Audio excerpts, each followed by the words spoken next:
So some of the things I focus on, my main tool is botanical medicine or plants. So we use that in the form of a tea or a tincture or a topical, and we use that to treat any variety of diseases. What I see mostly when I see patients are people who come in with chronic diseases, so hypertension, diabetes, high cholesterol, and I use botanical medicine or plants to treat that. So oftentimes people think, I have high blood pressure, I have to take this pharmaceutical.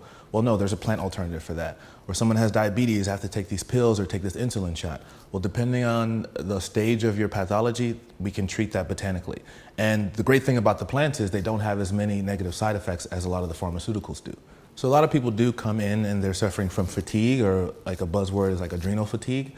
So in my holistic intake, we talk about the stressors in your life. We talk about the diet and exercise, the things that are contributing to the fatigue.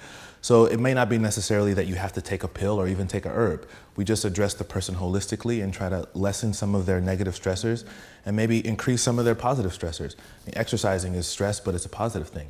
Talking to your loved ones sometimes can be stressful, but sometimes it's also needed. So in addition to having a straight intervention, we also do diet and lifestyle things.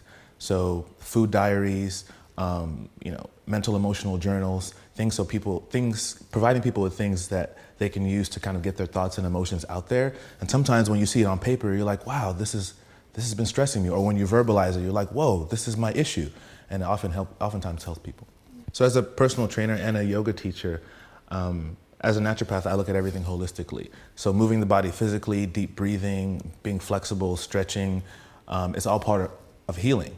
So in addition to maybe giving someone an injection or prescribing someone a botanical or telling someone to make this tea, I tell all of my patients that they have to move their body, because stagnation is the root of all disease. If you sit down, you're gonna get sick. If your organs stop moving, they're gonna get sick.